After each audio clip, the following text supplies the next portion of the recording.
Bonjour, je m'appelle Mamassi, j'ai 30 ans, je suis éducatrice spécialisée de formation, militante associative depuis une quinzaine d'années et mère adjointe en charge de la jeunesse, de la formation, de l'apprentissage et de la réussite éducative. En sortant de troisième, on me présageait un avenir de secrétaire. Donc j'ai suivi les règles, j'ai fait un BEP secrétariat, puis un bac pro secrétariat. Mais assez rapidement, je me suis aperçue que c'est pas ce que je souhaitais faire. J'étais pas épanouie. J'ai allé à l'école en reculons et je me suis remise en question. Donc à l'obtention de mon bac pro secrétariat, j'ai eu besoin et j'ai surtout eu envie de me recentrer sur moi-même.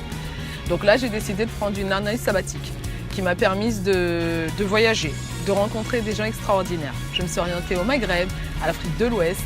J'ai eu l'occasion d'assister et de rejoindre des associations locales qui œuvraient notamment sur la santé, sur l'éducation. Ce que j'adore dans le métier d'éducateur spécialisé, c'est finalement la diversité. On peut travailler réellement dans différents champs d'action. Donc j'ai commencé avec des enfants de 6 à 12 ans. J'ai poursuivi en prévention spécialisée avec des jeunes adultes ayant entre 16 et 25 ans, voire un peu plus parfois. Et donc après 7 ans en tant qu'éducatrice spécialisée, j'ai eu envie de me perfectionner. Et j'ai passé mon diplôme de chef de service éducatif que j'ai obtenu il y a 1 an. Me voilà dorénavant cadre.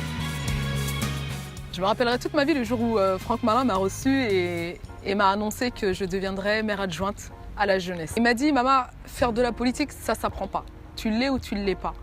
Je t'ai demandé de rejoindre mon équipe parce que tu es quelqu'un de déterminé. Tu as cette force qui est le terrain. Tu sais de quoi tu parles et je pense que tu peux être une vraie plus-value pour la jeunesse. » Ce que j'ai envie de dire en tout cas, c'est que je distingue réellement la politique politicienne et la politique du cœur.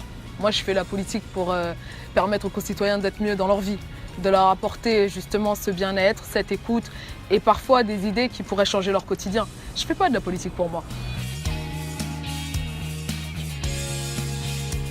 Aux personnes qui me suivent, qui me soutiennent, vous êtes nombreux. Sachez que je ne vous remercierai jamais assez pour la confiance que vous me portez.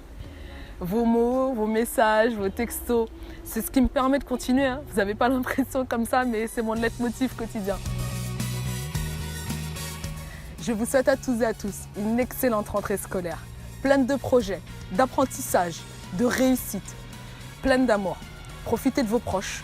Ça n'a pas été évident ces dernières années. On sait que la conjoncture actuelle n'est pas facile. Mais une chose, on sait pertinemment que la famille, ça doit rester et ça restera le plus important pour nous.